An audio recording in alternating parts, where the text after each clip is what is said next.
entendu parler de la fameuse phrase « Omar m'a tué », écrite en lettres de sang avec cette surprenante et mystérieuse faute d'orthographe.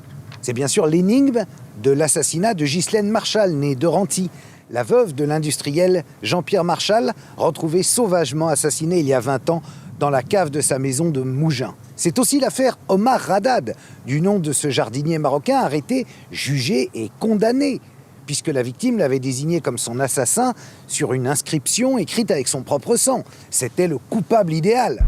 Sa condamnation, quelques années plus tard, avait choqué l'opinion en France. Un doute réel existait sur la culpabilité d'Omar, car rien, pas de preuves matérielles ou d'aveux ne le liaient à cette affaire.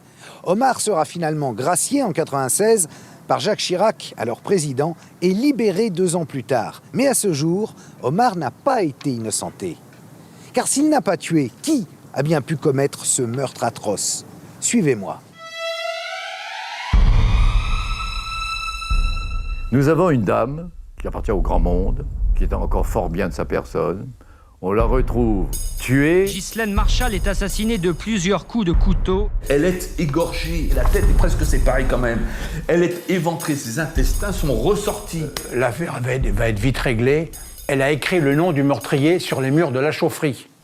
Le suspect numéro 1 dans cette affaire, Omar Radad, est convoqué par le juge. Madame Marchal était comme ma mère.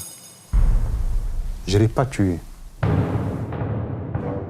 Il est absolument persuadé que c'est une erreur et qu'il va être relâché très vite.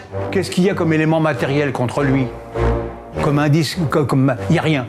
Madame Marchal, 4 jours auparavant, avait retiré 5 000 francs et il est avéré qu'elle n'a dépensé que 3 000. Que sont devenus les 2 000?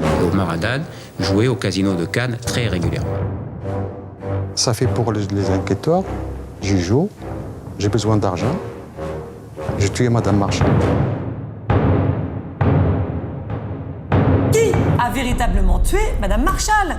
Parce qu'il y avait forcément, dans tous les cas, plusieurs personnes sur cette affaire. Et le dossier est un dossier qui sent mauvais. Parce qu'on veut protéger un secret.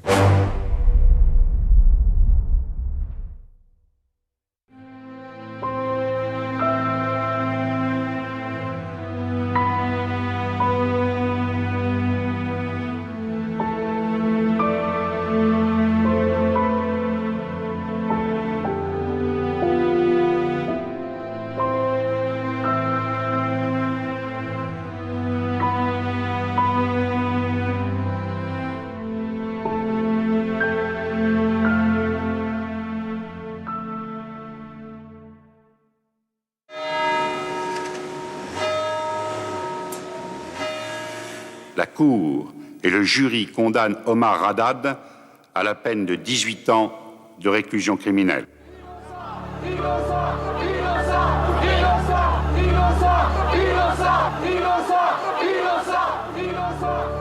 Comment c'est commencé?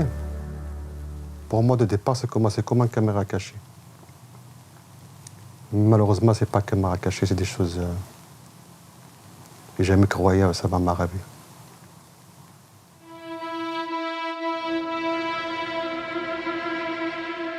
Nous sommes sur les hauteurs de Mougins, au-dessus de Cannes, où Ghislaine Marchal avait décidé de vivre. À la mort de son mari, ils étaient en instance de divorce. Elle avait fait construire la chamade, la villa, ici même où elle vivait seule, chemin de Saint-Barthélemy. Le 24 juin 1991, des amis, des voisins sont inquiets. Ils n'ont plus de nouvelles de Ghislaine Marchal depuis la veille. En plus, la maison est ouverte, la voiture est dans le garage, tout semble normal, mais Ghislaine est introuvable. C'est comme si à la chamade, la vie s'était brusquement arrêtée. Vers 17h, son médecin traitant signale sa disparition à la gendarmerie de Mougins. Lorsqu'ils arrivent à la chamade, les gendarmes constatent que la porte d'entrée de la maison est ouverte. À l'intérieur, les clés sont dans la serrure. La voiture est garée dans le garage. La maison est en ordre. Dans la chambre à coucher, son sac à main est posé sur un secrétaire à côté de son lit défait, sur lequel est placé un plateau avec les restes d'un petit déjeuner. Tout est calme et immobile, la vie semble s'être arrêtée. Les gendarmes descendent alors dans la cave de la maison. On y accède par un escalier assez abrupt. L'accès est protégé par un portillon métallique qui donne dans la cour. Après avoir retrouvé un double des clés, ils constatent que la porte est fermée à double tour, Mais celle-ci résiste encore. Elle est bloquée de l'intérieur par un lit pliant qu'il dégage en se faufilant, dans le noir. En entrant, les gendarmes remarquent que l'interrupteur est taché de sang. Passé le seuil de la porte, ils aperçoivent un tube de métal ainsi qu'un chevron de bois brut ensanglanté. En progressant dans le couloir à gauche, ils tombent sur une porte avec des inscriptions lisibles « Omar m'a tué ». Les enquêteurs pénètrent dans la pièce principale de la cave, mais c'est derrière l'autre porte, celle qui donne dans la chaufferie, qu'ils voient le cadavre d'une femme aux cheveux clairs gisant sur le ventre. Elle porte un peignoir taché de sang et de poussière retroussé jusqu'à la taille. Ses bras s'étirent au-dessus de sa tête, elle semble avoir été traînée par les pieds. Sur la porte d'accès, on remarque ses traces rougeâtres de mains et de doigts. Elle a été violemment frappée à la tête, sauvagement poignardée. On entre dans ce qui a été une tombe, quand même. C'est la première fois dans l'histoire criminelle, à mon avis. Il y a le mystère de la chambre jaune, etc. Mais bon, c'est la première fois dans l'histoire criminelle que quelqu'un qui va mourir écrit le nom de son meurtrier avant qu'on ne referme la porte. C'est ça que j'appelle la tombe. Le 26 juin, la presse régionale s'empare de l'affaire et publie des révélations qui vont connaître un grand retentissement national et même international. C'est un scénario évidemment de polar incroyable, et rien dans les premiers jours nous permet de douter de cette thèse, la thèse de Omar, assassin de Madame Marchal. Mougins, c'est pas une grande gendarmerie.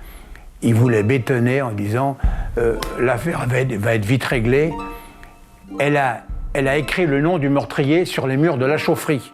On enquête sur le jardinier, mais on va tout recouper. Maintenant, l'affaire est presque ficelée. Le jardinier, c'est lui.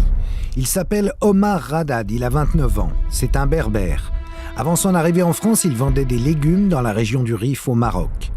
Il ne sait ni lire ni écrire, parle très mal le français. Grâce à son père, il travaille depuis 4 ans chez Ghislaine Marchal à Mougins. Les gendarmes viennent l'arrêter devant sa femme et ses enfants qu'il avait rejoints à Toulon. Omar est alors conduit à la gendarmerie de Cannes et placé en garde à vue. On ne lui donne aucune explication. Quand tu te retrouves en face des policiers de Cannes, à l'époque, tu parles français bien ou... Très, très, très mal. Mais tu comprends ce qu'ils te disent ou pas tellement? Quelques questions, je comprends. Genre quoi? Il y a beaucoup de questions que je ne comprends pas. Ouais. Par exemple, qu'est-ce que vous faites le démarche? Est-ce que vous travaillez? Checkez votre travail, et ça, je le comprends. Mais il y a beaucoup de questions, je n'ai pas compris. Et des fois, il y a des choses que je n'arrive pas à dire en français. Je termine ma phrase en arabe. Il n'y a pas d'interprète? Non, je l'ai demandé. Ouais. J'ai demandé, ils m'ont refusé. Ah, ils ont refusé? Je l'ai demandé, ils m'ont refusé l'interprète. Il dit qu'il a été entendu sans interprète, ce qui est vrai, parce qu'il n'a jamais demandé d'interprète, et il n'avait nul besoin d'interprète. Au moment des faits, le major Sancy est à la tête de la SR de la gendarmerie de Cannes et le responsable de l'investigation. Face aux incohérences de l'enquête, la presse et la défense vont le mettre en cause. Le major Sancy répondra avec un livre, Omar l'a tué, amusant jeu de mots, vous noterez au passage, qu'il défend comme un droit de réponse face aux attaques et autres calomnies dont il s'estime victime avec ses gendarmes. Mais malgré sa pugnacité affirmée, le major Sancy refuse toute interview. En revanche, il a mis en ligne une sorte de blog où on peut visionner la seule interview qu'il ait jamais donnée à TV Luberon. Il est bien évident qu'un gendarme ou un policier, quel qu'il soit, dans n'importe quelle enquête, que ce soit criminelle ou correctionnelle, lorsque le besoin d'un interprète s'en fait sentir, il est bien évident que nous requérons un interprète. Comment aurions-nous fait avec ce monsieur Radad pour dactylographier plusieurs officiers de police judiciaire différents, 12 pages de procès-verbaux d'un procès-verbal d'audition. Comment se fait-il que lorsque nous avons présenté Omar Radad à la juge d'instruction, Mme Arfinengo, elle n'ait pas pris d'interprète non plus? À la fin, il m'a dit, il faut te dire c'est toi.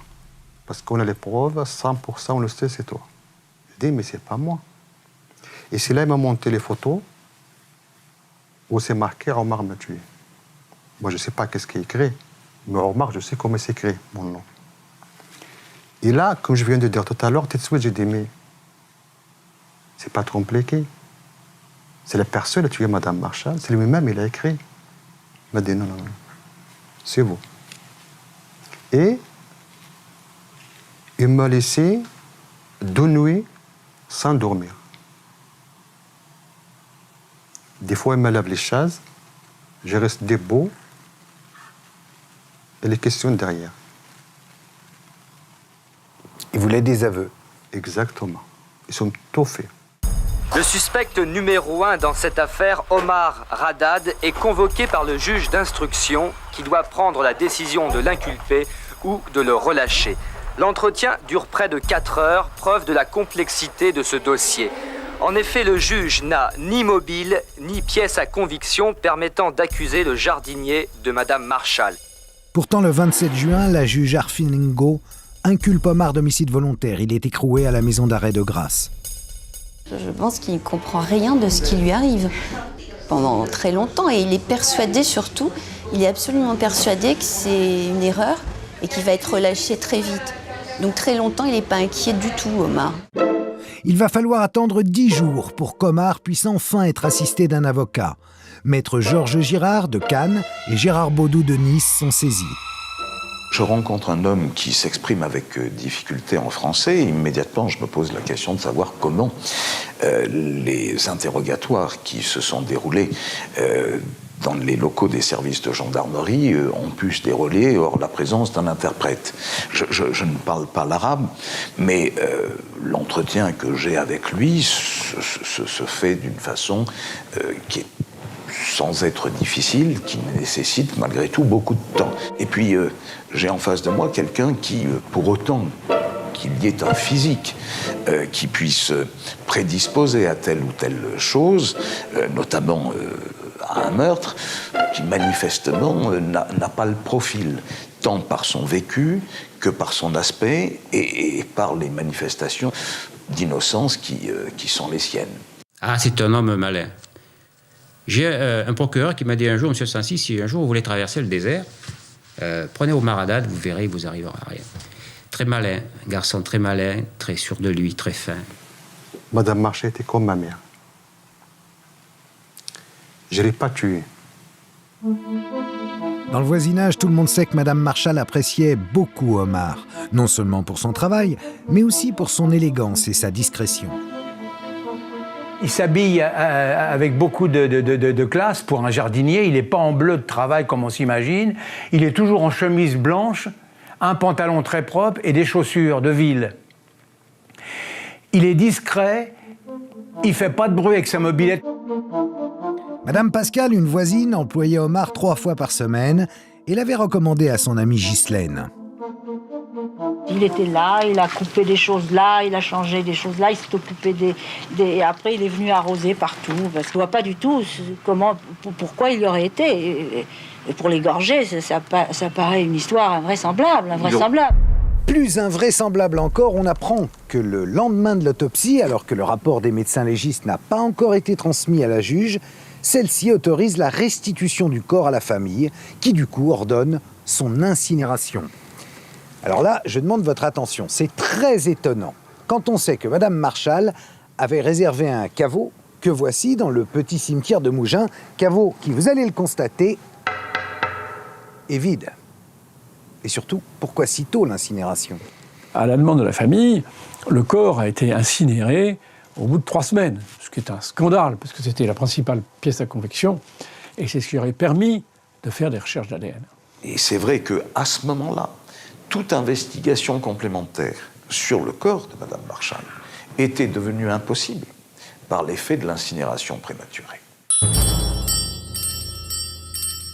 Le corps, pièce à conviction capitale, ayant été détruit, tout repose maintenant sur le rapport d'autopsie signé par les 3 médecins légistes requis par les gendarmes. Et là, les défenseurs d'Omar vont faire une incroyable découverte. Nous avons eu la surprise de constater que la datation qui était donnée par un collège de 3 experts correspondait à une date où Omar Haddad ne se trouvait pas à Grasse. Il se trouvait déjà à Toulon, où il avait rejoint sa femme pour la fête de l'Aïd, me semble-t-il, ou quelque chose comme cela. Si pour les experts, Madame Marshall a été assassinée le lundi 24 juin, alors Omar a un alibi imparable. Le jour-là, j'étais à Toulon, avec ma famille. Personne n'a pas de rencontrer avec une vingtaine de témoins, le billet de train, le taxi. Jusqu'à la personne a dit le contraire. Le juge, toujours pareil, le juge Renard, Il reçoit le dossier de 3 médecins légistes et sommé Mme Marchal est morte le 24 juin 91. Ça fait, ça ne colle pas avec déjà ce qui était déjà fait par les enquêteurs. Qu'est-ce qu'il a fait le juge Renard? Il a téléphoné à 3 médecins légistes pour dire vous êtes trompé, c'est pas le 24 il faut dire le 23. Incroyable. Sur ce document, les 3 médecins signalent qu'une faute de frappe vient modifier la date de la mort. Il faut lire le 23 juin 91 au lieu du 24 juin 91, comme indiqué auparavant. Mais pour la défense, il n'est plus possible de demander des expertises complémentaires, le corps ayant été détruit. Maintenant que le juge et les gendarmes sont convaincus que le meurtre a eu lieu le dimanche, et non le lundi, ils tentent à tout prix de faire coïncider l'emploi du temps de Omar avec l'heure présumée du meurtre. Le démarche, j'ai dit le démarche, j'ai travaillé chez Madame Pascal toute la journée, de 8h jusqu'à midi 5.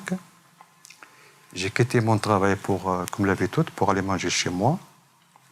Et j'ai pris mon travail à 13h. Ce dimanche 23 juin, Omar travaille chez Madame Pascal depuis 8h du matin. Vers 12h15, il prend son vélomoteur et rentre déjeuner chez lui, au Canet. Il n'avait pas à monter devant la Chamade, il descendait au contraire par le Val de Mougins pour rejoindre la route de Cannes et le Canet. Sur le chemin, il s'arrête dans une des 2 boulangeries de Mougins et achète une demi-baguette. Il y a 2 boulangeries, l'une à côté de l'autre. Eh bien, les gendarmes ne vont interroger qu'une des 2 boulangeries. Ils ne vont pas aller voir dans la deuxième. Deuxièmement, lorsqu'ils vont questionner les boulangères qui ce jour-là travaillaient, elles vont dire, l'une et l'autre, qu'ils n'ont pas vu, enfin, qu'ils ne savent pas si Omar Haddad est venu ou non. L'une va dire, d'ailleurs, j'étais moi à la cuisson, j'étais pas là, même s'il était venu, je n'aurais pas vu. Bon.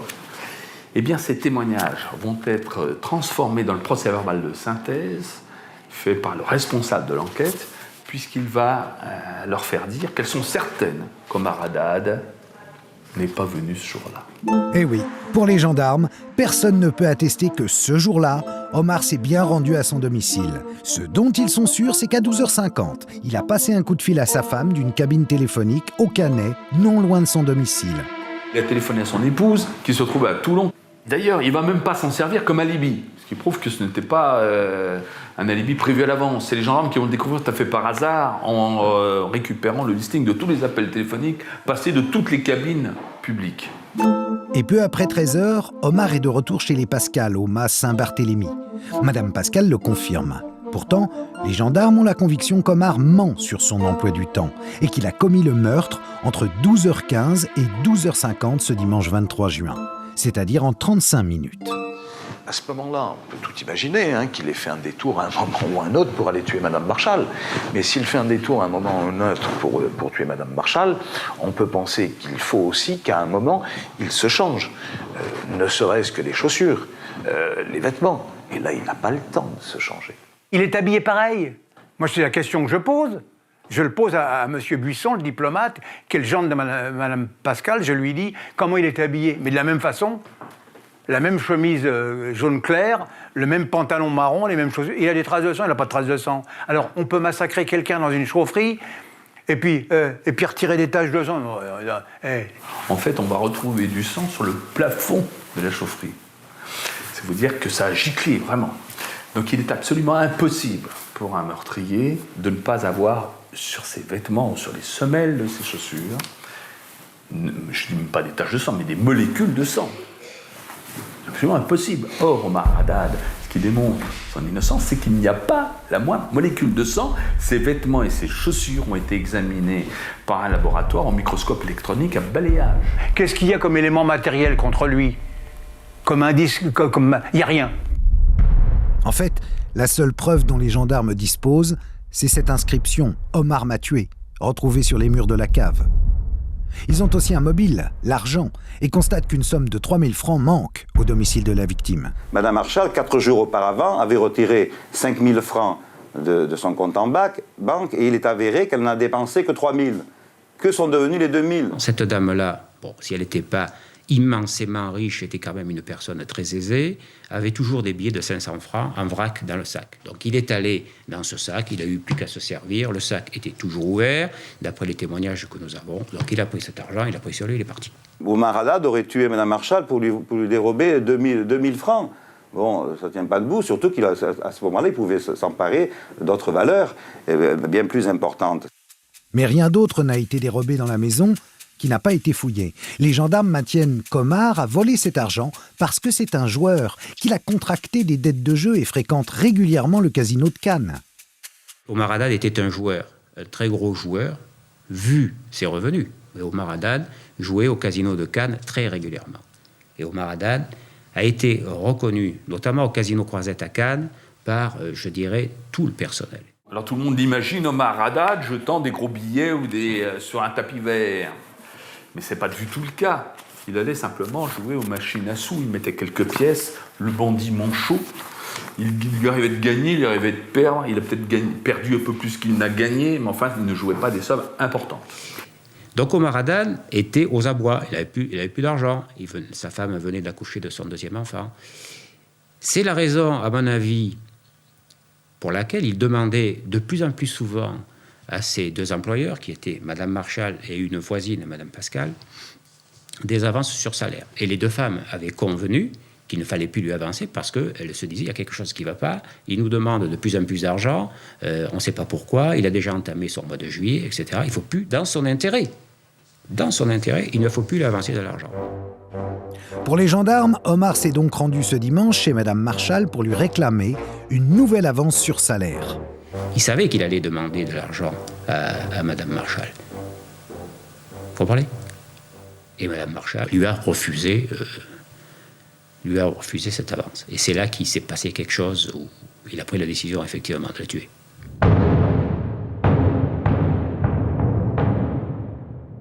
Ça fait pour les enquêteurs, j'y joue, j'ai besoin d'argent.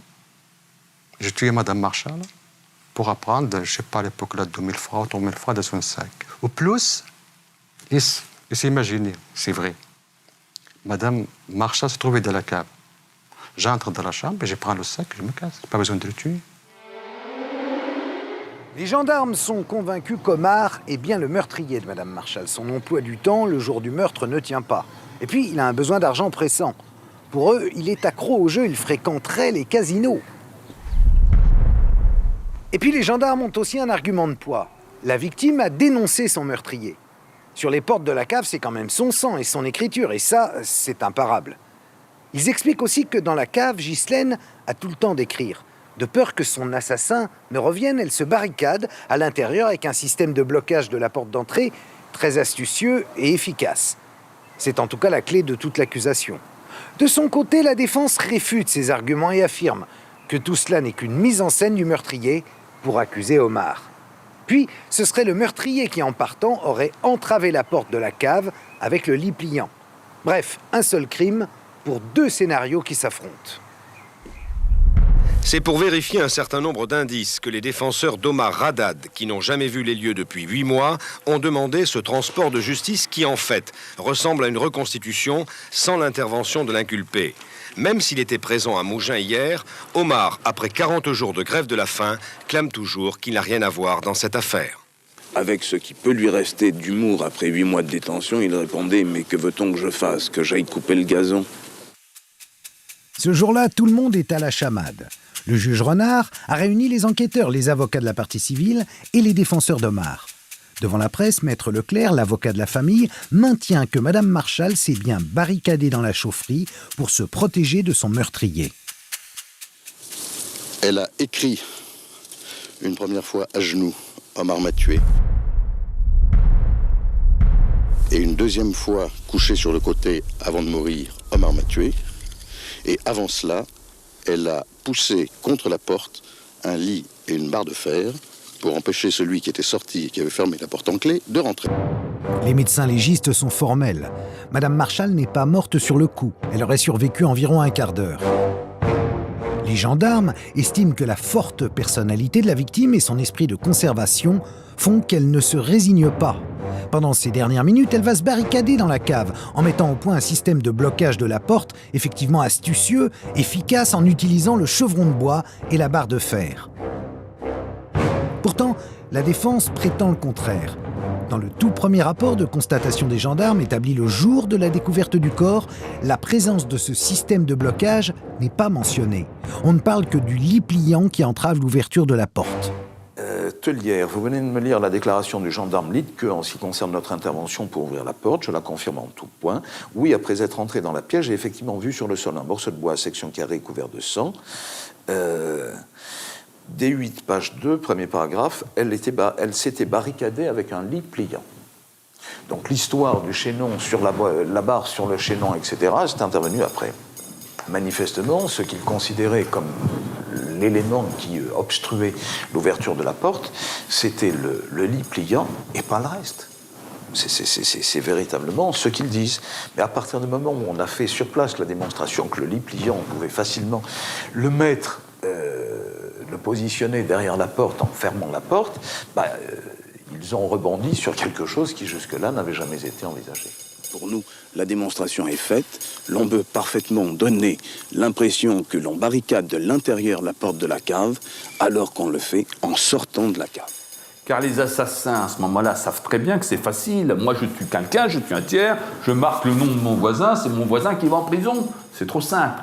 Il fallait donc accréditer que c'était bel et bien la victime elle-même qui était l'auteur de l'inscription. Et peut-être qu'ils ont monté effectivement un scénario pour laisser penser qu'elle a voulu s'enfermer à l'intérieur de cette chaufferie. Quand on la retrouve à plat ventre, près de la chaudière, elle est à moitié retroussée, elle a son peignoir qui ne devrait pas être retroussé, elle est allongée comme ça. On dirait qu'on l'a traînée. La défense est aussi persuadée que les blessures de Madame Marchal sont bien trop graves pour qu'elle ait pu se relever après les premiers coups très violents portés à la tête. Elle a été assommée et ne se serait jamais relevée. Elle n'a pas crié, n'a pas demandé du secours. Le corps de Madame Marchal présentait un certain nombre de blessures. Je crois qu'il y en avait à peu près une dizaine, et notamment certaines inexplicables au niveau des membres inférieurs, avec des saignements qui étaient perpendiculaires aux jambes et non pas parallèles. Or, si quelqu'un reçoit un coup de couteau en étant debout, le saignement se fait naturellement de façon parallèle à la jambe et non pas de façon perpendiculaire, ce qui signifiait que ces coups de couteau non mortels avaient fatalement été portés à un moment où elle se trouvait couchée. Elle va recevoir des coups de chevron sur le crâne, elle va avoir un œdème cérébral, ce qui empêche toute possibilité d'avoir des mouvements coordonnés. Et deuxièmement, elle est poignardée. Son foie est transpercé de part en part, ce qui fait une douleur inimaginable, on ne peut plus lever les bras. Elle est égorgée, mais profondément. Ses carotides n'ont pas été tranchées, mais la tête est presque séparée quand même. Elle est éventrée, ses intestins sont ressortis. Comment imaginer que cette femme, qui serait à ce moment-là surhumaine, après le départ de son assassin, va se relever, va faire toute une installation portant un lit de 12 kilos pour bloquer la porte. Et puis elle se dit, qu'est-ce que je vais faire en attendant ma mort ? Eh bien, je vais dénoncer mon meurtrier. Alors elle l'écrit en lettres géantes, avec son propre sang. Puis une fois qu'elle a fait cette inscription en lettres géantes parfaitement lisible, qu'est-ce qu'on lui prête comme attitude ? Puis elle se dit, je vais m'enfermer, je vais éteindre la lumière. Et dans le noir complet, elle traverse encore toute la chaufferie, et puis dit, qu'est-ce que je préfère ? Je vais écrire une deuxième fois. Une écriture régulière, comme si, quand on regarde, on dirait qu'il y a une règle en dessous pour bien écrire, bien droit. C'est même pas, ça part même pas en pente comme ça. Non mais c'est vachement inquiétant, ça. Moi, je serais enquêteur, je dirais, quelqu'un qui est dans cet état-là, il va écrire un peu, Omar, ça va tomber, ça va partir comme ça, en diagonale. Ben non, c'est bien droit. Un traumatologue, expert à la cour d'appel, estime qu'avec les blessures infligées, il lui était tout simplement impossible de lever le bras, donc d'écrire. Et comment expliquer cette faute d'orthographe, cette faute avec une lettre en plus ? On dit comment est-ce qu'une femme cultivée, qui faisait des mots croisés, a-t-elle pu faire une telle faute ? C'est impossible, c'est pas elle qui a écrit. Or, cette faute d'orthographe ne fait qu'authentifier la signature de Madame Marchal, puisqu'elle la faisait couramment. Nous avons quantité de ce que l'on appelle des écrits de comparaison qui prouvent que Madame Marchal faisait toujours la faute de l'infinitif. Ghislaine Marchal faisait donc des fautes d'orthographe. Mais rien ne viendra prouver ce qu'avancent les gendarmes, bien au contraire. Dans les écrits saisis à son domicile, Madame Marchal manie l'infinitif. Aussi, elle fait des mots croisés qu'elle termine. Contrairement à ce que maintiennent les gendarmes, Ghislaine Marchal ne faisait pas de faute d'orthographe. Alors comment expliquer cet entêtement, cette obsession des gendarmes et du juge d'instruction à accabler Omar, sans jamais daigner regarder ailleurs? Je crois qu'il y a eu une instruction qui était complètement bancale, qui n'a suivi aucune des pistes qui auraient pu être intéressantes, savoir si Madame Marchal avait un compte en Suisse, ce qu'on savait, savoir si quelles étaient ses fréquentations, qui elle avait vu. Là-dessus, blackout total. On a essayé on n'a rien essayé, on a suivi une seule piste, celle de Omar Haddad. La famille de Madame Marchal est très influente. Elle ne semble pas vouloir, elle aussi, chercher plus loin. Je ne veux pas rentrer dans l'hypothèse d'un secret de famille. La seule chose que je vois, ce sont les faits, c'est que la famille Marchal a souhaité qu'Omar soit condamné. Pour quelle raison? Ça, c'est son problème. Mais elle a réellement, elle l'a manifesté, et de toutes les façons, elle avait la certitude qu'il était coupable. Pendant les 3 années d'instruction, toutes les demandes de remise en liberté seront rejetées par le juge, alors qu'aucune preuve matérielle ne lie Omar à ce meurtre sauvage. Omar fait 2 grèves de la faim. L'opinion publique commence à douter de sa culpabilité. Il y en a beaucoup qui m'écrivent. Il me dit, il faut t'arrêter la grève de la faim. Il faut te prendre tes forces pour te défendre le jour de la cour d'assises. Le sourire d'Omar Haddad à son arrivée ce matin au palais de justice de Nice, c'est l'image que l'on retiendra de cette première journée du procès.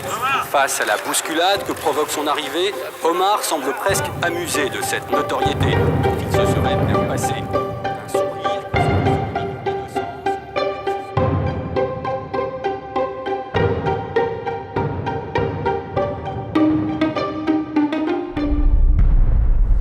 Le procès s'ouvre début février 1994 devant la cour d'assises de Nice. Omar Haddad est confiant. À la demande du roi du Maroc, Hassan II, Jacques Vergès assure maintenant sa défense. Les manipulations policières, les erreurs de l'enquête devraient jouer en sa faveur. Il semble impossible qu'Omar puisse être condamné. Et pourtant, vous allez voir. De cette histoire, ce qu'il faut retenir, c'est l'exemple de ce que la justice ne devrait pas faire. C'est-à-dire la justice, théoriquement, est là pour trouver la vérité. Elle n'est pas là pour prendre les mesures pour que la vérité ne soit jamais trouvée. Le procès n'a fait qu'entériner toutes les erreurs de l'instruction, toutes les lacunes, et je dirais même la volonté de l'instruction de garder un certain nombre de choses dans l'ombre. Voilà. Omar Haddad a perdu son sourire du premier jour. Sans doute perçoit-il que les débats ne tournent pas à son avantage. Malgré le manque de preuves, les débats ne vont pas aller dans le sens d'Omar. Le dernier jour d'audience, les portes sont déballées et présentées aux jurés. À cet instant, le procès bascule. Pourtant, rien ne prouve que les inscriptions aient été rédigées par la victime. La presse et le public désiraient un roman policier, s'enflamme l'avocat, mais depuis hier, depuis que l'on a vu les portes de sang, nous ne sommes plus dans la fiction ni dans le mystère, mais dans la douleur.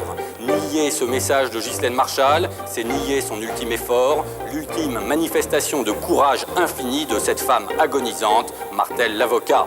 Elle a démasqué son meurtrier, elle est morte en disant « Omar m'a tué », il n'y a plus de secret, il n'y en a d'ailleurs jamais eu.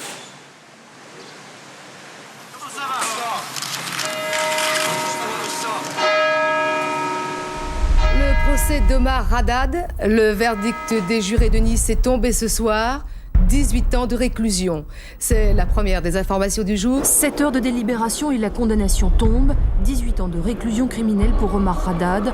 Les jurés lui ont accordé les circonstances atténuantes. Qu'est-ce que ça veut dire, ces circonstances atténuantes? Il n'y a aucune circonstance atténuante. C'est monstrueux, c'est un crime abominable, monstrueux. S'il était vraiment coupable, à ce moment-là, il fallait le condamner à une très lourde peine, et certainement pas avec des circonstances atténuantes. Alors, qu'est-ce que ça signifie, ces circonstances atténuantes? Ça signifie simplement que les jurés ont eu un doute, et que, pour essayer de surmonter ce doute, le président du tribunal, M. Gian, leur a certainement dit « Écoutez, on met les circonstances atténuantes, comme ça, il ne fera que la moitié de sa peine. » Le journal VSD, je crois, a publié un article où 2 des jurés se confiaient au journaliste, qui a été condamné d'ailleurs pour violation du secret des délibérations du jury.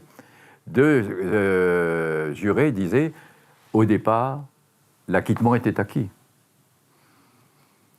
La majorité des jurés étaient pour l'acquittement. Et pendant 6 heures, parce qu'on a délibéré sans l'avocat, pendant le délibéré, ça a duré 6 heures, le président et ses assesseurs nous ont travaillé au corps pour qu'on condamne, mais en accordant les circonstances atténuantes, c'était le marché.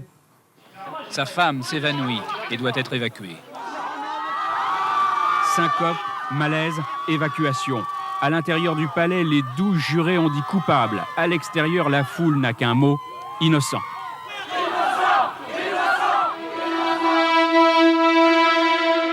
On ne condamne pas un homme contre qui il n'y a que des insinuations, avait plaidé ce matin Maître Vergès. Face à ce verdict, l'avocat harangue la foule dans la salle des pas perdus. Il y a 100 ans, on condamnait un jeune officier qui avait le tort d'être juif. Aujourd'hui, on condamne un jardinier parce qu'il a le tort d'être maghrébin. Le roi du Maroc, Hassan II, est choqué, comme tous les Marocains, par ce qu'il considère comme un verdict injuste. J'ai été reçu par Sa Majesté, Hassan II, et il m'a dit alors qu'est-ce qu'on fait? J'ai dit écoutez, il y a 2 choses. Moi, je suis citoyen français, je suis l'avocat dans l'affaire, je continue à tirer à boulet rouge. Parce que c'est en tirant à boulet rouge que j'en ai fait un scandale. J'aurais pu, si j'étais un type malin, sortir en disant « J'ai pu obtenir les circonstances atténuantes, la peine est un peu trop lourde, mais enfin... » Bon, non. Bon. J'ai donc tiré à boulet rouge, j'ai comparé ça à l'affaire Dreyfus, tout le monde s'en est mêlé. Mais vous êtes un chef d'État étranger. On ne peut pas faire un bras de fer. Par contre, vous êtes tenu à plus de discrétion que moi, mais vous avez plus d'influence que moi. Demandez la grâce. Jacques Chirac arrive au pouvoir. Hassan II, qui a fait de cette histoire une affaire personnelle, ne pouvait pas ne pas demander à son ami Chirac de faire quelque chose vis-à-vis de l'affaire Omar Haddad. D'autant plus que Hassan II, connaissant très très bien la France, savait très bien qu'en France, il y a beaucoup de doutes sur la culpabilité d'Omar Haddad et que Jacques Chirac ne trouverait pas en face de lui une certaine opposition si jamais il déclenche une procédure de grâce. Et donc, dès la première visite, en 1995, la première visite d'État que Jacques Chirac a effectuée à l'extérieur, c'était au Maroc. Et cette question a été abordée dès la première visite. Le président Chirac entendra les doléances de son ami le roi et un peu plus d'1 an plus tard, concédera une grâce partielle à Omar. Après 7 ans et 2 mois d'incarcération, c'est un Omar libre, mais pas innocenté, qui sort de prison. Quelques amis, parmi lesquels d'anciens voisins de Madame Marshall, qui ont toujours cru en son innocence, sont venus l'accueillir. À quoi vous avez pensé pendant toutes ces années de prison? La justice.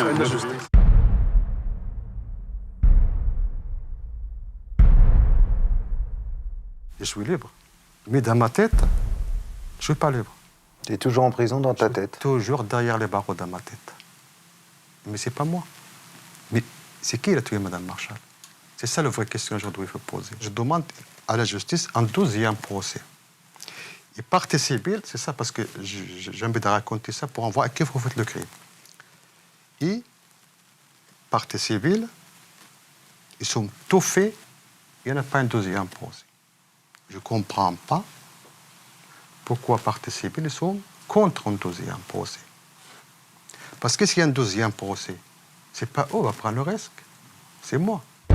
Effectivement, Omar court le risque d'être condamné plus lourdement si le procès de révision qu'il réclame n'aboutit pas en sa faveur. Mais alors, Pourquoi la famille s'oppose-t-elle farouchement à ce deuxième procès, alors qu'elle ne risque rien? Manifestement, l'accusation contre Omar Haddad ne tient pas. Et le dossier est un dossier qui sent mauvais, parce qu'on veut protéger un secret. Si Omar est innocent, qui est donc l'assassin de la veuve Marshall? Au lendemain du procès, détectives et journalistes vont se jeter à corps perdu sur de nouvelles pistes, provoquant une vraie course au rebondissement. Alors on retrouvera successivement la trace d'un autre Omar. Puis ce sera un témoin qui a vu une camionnette le jour du meurtre, avec des objets tachés de sang. Enfin, un ancien détenu de Clairvaux qui subitement fait des révélations sur un possible meurtrier rencontré en prison. Tout cela n'aboutira à rien et discréditera le travail de ces apprentis enquêteurs non dénués de bonne volonté. Malgré tout, des pistes solides semblent se profiler alors. Des pistes que les gendarmes n'ont jamais voulu suivre du temps de l'instruction. Comme il y avait beaucoup de points qui étaient restés obscurs et qu'il y avait des incohérences au cours du procès, moi je me suis dit, c'est pas croyable. Et le journal où j'appartiens, Paris Match, me dit, bah, écoute, retourne à Mougins, fais une contre-enquête. Jeanker va retrouver Mimoun Barkhani, qui pendant 10 ans a été le fidèle majordome de Jean-Pierre et Ghislaine Marshall. Il explique à Jeanker que 2 mois avant sa mort, Madame Marshall se sentait menacée et lui a fait des confidences. Au bord de la piscine, elle me dit, c'est très grave ce que j'ai à te dire, Mimoun. Je crois que ma vie est en danger, j'ai peur. Madame, vous avez peur? Qu'est-ce qui vous veut du mal? Eh bien, j'ai un familier qui me fait peur. Il veut de l'argent, il est pressant, il est pressé, il veut monter une société et je sens que ma vie est en danger. Et tu vois, je vais te dire une chose, si vraiment il m'arrivait quelque chose, tu saurais que c'est lui qui m'a tué. Mais c'est grave, madame, ce que vous me dites là. Elle dit, oui, justement, c'est pour ça que je veux que tu me protèges. Je te prends à n'importe quel prix, je te reprends à mon service. En juillet, je laisse la maison à mon fils et en août, tu viens me revoir et tu seras mon garde du corps, mon chauffeur. Voilà, tu ne me quitteras plus. J'ai trop peur, je sens que ma vie est en danger. En 1996, Mimoun est enfin entendu par les gendarmes de la SR de Marseille. Mais son témoignage est très vite discrédité, car il est l'oncle d'Omar. Et c'est là que le bas blesse. Alors, il est crédible, il est bien équilibré, c'est pas une vengeance. Il est honnête, il a de la mémoire en même temps, et il veut dire ce que Madame Ghislaine lui a transmis comme message, mais dès l'instant qu'il est l'oncle, ça n'a plus aucune valeur. Et on dit maintenant, c'est pas crédible. En plus, Mimoun n'est pas le seul à qui Madame Marshall a confié ses craintes. 5 témoins attestent qu'1 mois avant sa mort, une même personne semblait la menacer. En fait, j'ai retrouvé 5 personnes qui avaient les mêmes phrases à me communiquer, c'est-à-dire si je suis assassiné ou si je suis morte, si on me retrouve assassiné, vous saurez que c'est lui, il veut me tuer. Voilà ce qu'elle a dit. Elle a dit à un marchand de légumes dont j'ai le nom, elle l'a dit à son traiteur, elle l'a dit à Tania Varro, une femme de la grande société de Mougins, elle l'a dit à une directrice qui était une amie à elle, Madame Marty, qui était directrice d'une agence immobilière. Madame Jacol l'a entendu aussi. En fait, j'ai eu 5 informations qui ont recoupé celle de Mimoun. À Mougins, les habitants pensent qu'Omar n'aurait pas tué Ghislaine Marshall. Certains prétendent connaître le nom de la personne qui la menaçait. Elle avait peur, elle s'était confiée.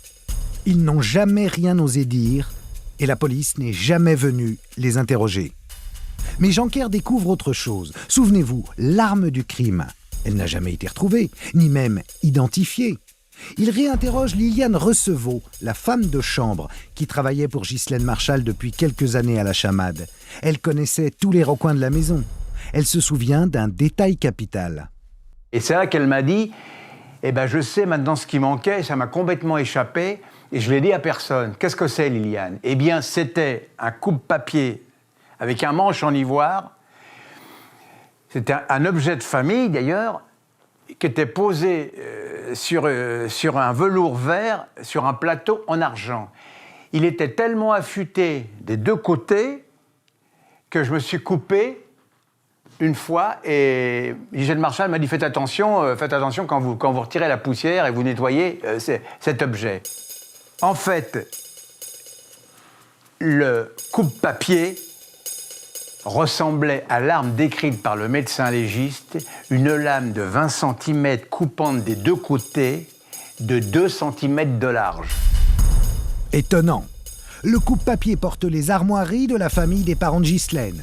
Et à leur tour, des proches confirment sa disparition. Cet objet de famille était rangé dans un écrin vert sur le secrétaire de la chambre à coucher. Il est introuvable et semble correspondre à l'arme du crime.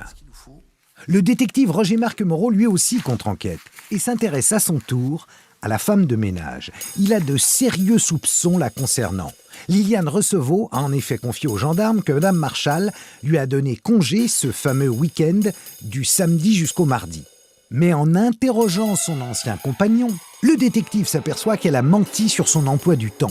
Il me dit, ce jour-là, d'abord le samedi, quand elle revient de chez Mme Marchal, elle ne me dit pas, contrairement à ce qu'elle va déclarer aux gendarmes, que Mme Marchal lui a donné congé. Deuxièmement, le dimanche matin, elle se lève à 7h30. Elle me dit, je vais travailler, je vais à la chamade. Elle ne lui dit pas qu'elle est en congé. Le lendemain, c'est-à-dire le lundi, selon l'accusation, Mme Marchal est déjà décédée. La femme de ménage se lève à 7h30. À nouveau, elle dit à son concubin, je vais travailler à la chamade. Le mardi, même scénario. Sauf que là, elle revient au bout de quelques heures et elle lui dit Madame Marchal est décédée.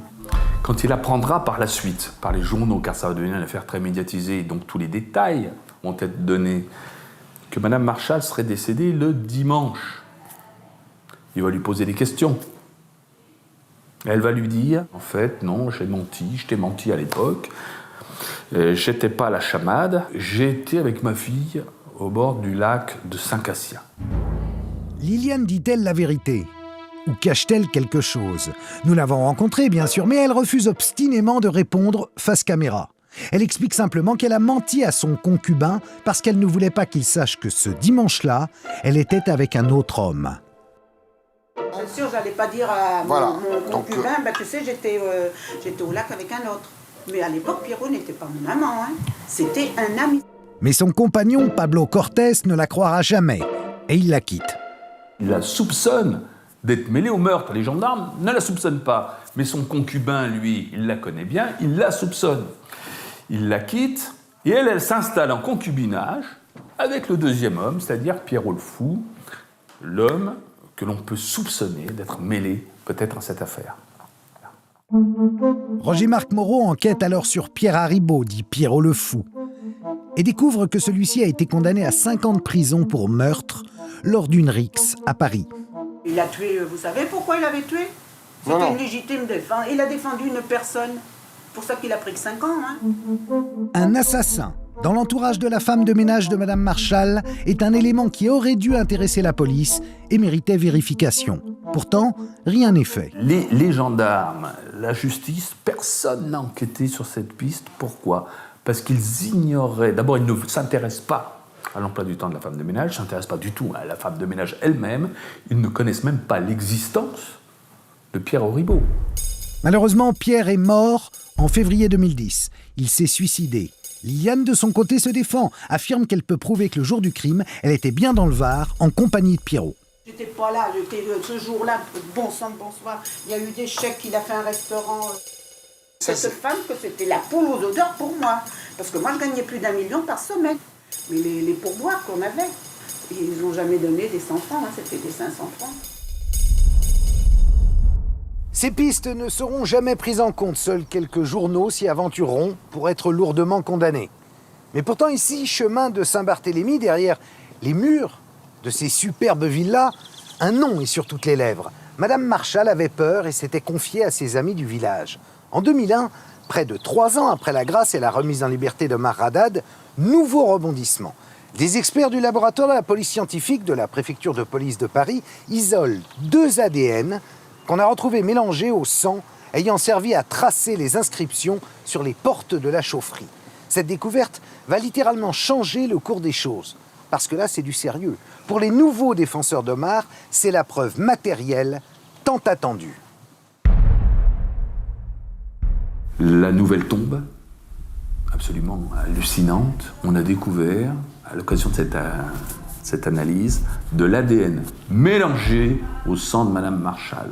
On découvre sur les 2 inscriptions et sur le chevron qui a servi à frapper Madame Marshall. On dit, puisqu'on découvre de l'ADN mélangé au sang de Madame Marshall, c'est forcément celui d'Omar Haddad. Et on va préciser Omar Haddad, vous n'êtes pas obligé de vous soumettre. Mais Omar Haddad dit, si, je veux immédiatement qu'on prélève mon ADN, car ça ne peut pas être le mien. Il va se transporter à ses frais de Toulon à Paris, on va prélever son ADN, ce n'est pas l'ADN d'Omar Haddad. Et à partir de là, cette affaire absolument incroyable, on a l'ADN, eh bien personne ne cherchera à le comparer à qui que ce soit d'autre. En principe, la partie civile est toujours intéressée par la manifestation de la vérité. Dans ce cas précis, la famille prétend que la porte a été contaminée par les personnes qui s'en sont approchées pendant l'enquête, comme des gendarmes ou pendant le procès. Vous avez eu des scellés qui ont été protégés. Alors, vous avez un rapport avec des scellés. Vous voyez, la porte a été protégée. Vous pouvez le constater. Voilà. Comme il faut. Comme il faut. Hein, c'était bien protégé. Et ensuite, donc, un rapport a été déposé par Madame Cherpin, donc, qui est directrice du laboratoire scientifique de Paris, a précisé, dans le cadre de son introduction, qu'elle a constaté l'intégrité des scellés transmis. Voilà maintenant 10 ans que la défense se bat pour que ces 2 ADN soient comparés à celui d'autres personnes, ou passés au fichier des empreintes génétiques. Et admettons que ce soit, qu'il considère vraiment que ce soit lui, mais s'il y a d'autres suspects, il devrait accueillir à bras ouverts ma demande. Il devrait être heureux de savoir que, parce qu'il y avait forcément, dans tous les cas, plusieurs personnes sur cette affaire, de savoir quelles sont les autres personnes. Même s'il pense que c'est lui, il y a forcément eu d'autres personnes. Donc pourquoi est-ce qu'ils ne se posent pas cette question? Pourquoi ils ne veulent pas que cette affaire soit réouverte? Je n'en sais rien et je ne le comprends pas. Alors peut-être vont-ils rétorquer le fait qu'ils veulent faire leur deuil. Mais est-ce que M. Omar Haddad a fait son deuil de cette accusation atroce? Pourquoi on ne va pas jusqu'au bout? Parce que c'est une piste, on peut aller jusqu'à la vérité. Alors pourquoi on arrête là? Et j'espère qu'on n'arrête pas là. Non, parce que malheureusement, 7 ans et 2 mois et 8 jours derrière les barreaux, ça malheureusement, personne ne peut me le rendre. C'est trop tard. Ça y est, le mal est fait. Mais bien sûr, pour la vérité, on n'est jamais trop tard. Parce que la vérité, déjà, bien sûr, c'est pour moi, pour mes enfants, pour ma famille, et bien sûr pour tout le monde. Pour la justice aussi. Pour la France aussi. Parce que la France, c'est un pays de droits de l'homme. Il est aujourd'hui évident que les inscriptions faites avec du sang sur les 2 portes de la chaufferie détiennent le secret du mystère de l'assassinat de Ghislaine Marshall. Les experts ont depuis 10 ans déjà isolé 2 ADN retrouvés mélangés au sang des inscriptions. Ces analyses sont capitales. Pas pour le ministère de la Justice, notez, qui a longtemps traîné des pieds pour comparer ces ADN à celui d'autres personnes, ce que la défense demande sans relâche depuis 10 ans. Enfin, le 6 mai 2011, le garde des Sceaux a accepté de comparer les 2 empreintes des ADN au fichier national des empreintes génétiques. En cas de résultats probants, la commission de révision pourrait être saisie grâce à ces nouveaux éléments. Mais en France, l'annulation d'un jugement est une décision exceptionnelle, car la justice se considère comme infaillible. La Cour de révision est le dernier espoir du condamné Omar, et dans les annales judiciaires de notre pays, seules 5 procédures de révision ont pu aboutir. Alors Omar y arrivera-t-il? Eh bien franchement, de tout cœur, on l'espère. Bonsoir.